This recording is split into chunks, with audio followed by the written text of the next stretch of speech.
Well, here's one question I think she may have a problem with, and David, you and I are in the business here. Yeah.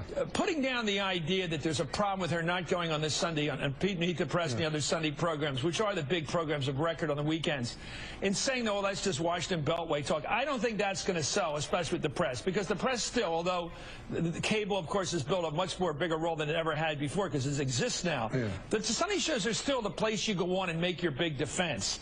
And for her to just put it down and say, well, that's like late night television. Well, it's not. All right, folks, welcome to Give Me 5. That's Chris Matthews. And the issue that he thinks Hillary will have to answer for out of everything, and it is a question, but I don't think it's the question by any stretch of the imagination, is why she did not go on the Sunday shows and instead they sent Susan Rice out. Now, first of all, no matter what the real answer is, she already, I think, has indicated that she was exhausted.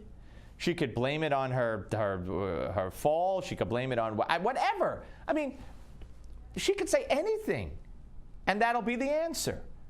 It's not like, you know, why didn't you get? Why wasn't security sent? What were we doing there? Why didn't we leave after Al Qaeda put out on their Facebook page they were going to, you know, attack the facility? Why? This is like, why didn't you go on the TV shows? Well, I was tired, or I had a headache, or I didn't want to, or I mean, this is what he's focusing on.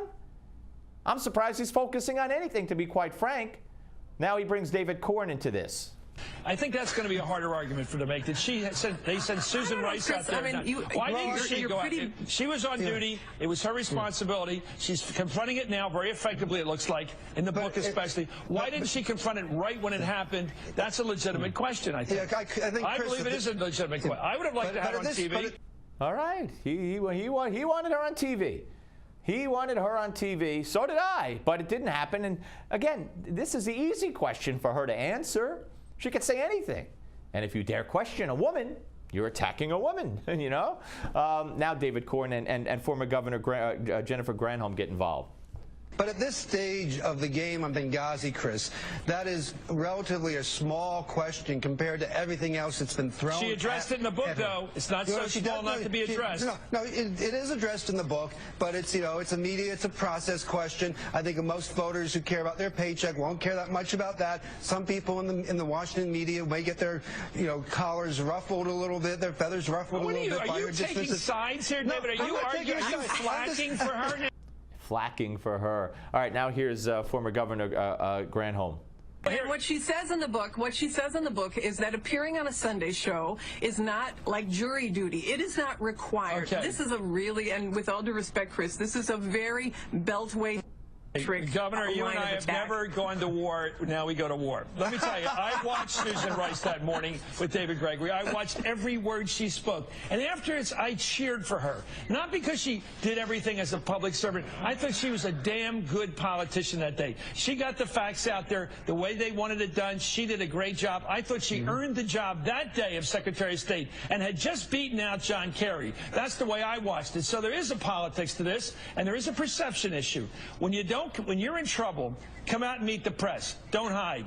Never hide. Confront your enemies. Confront your enemies. All right. And they sum it up with this nonsensical conversation with this. Hillary Clinton should have gone on that Sunday program that day and confronted the charges that were being milled around out there. And, David, you know that's true.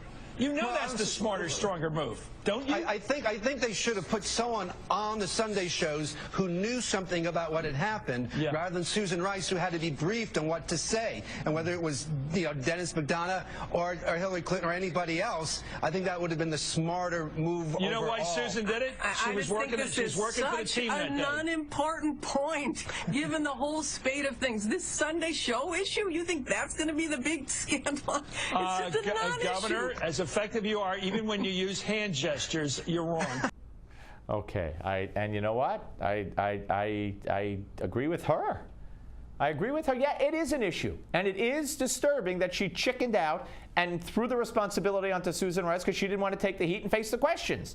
But on the list of importance of questions and issues, this ranks near the bottom on the Steve Malzberg Show.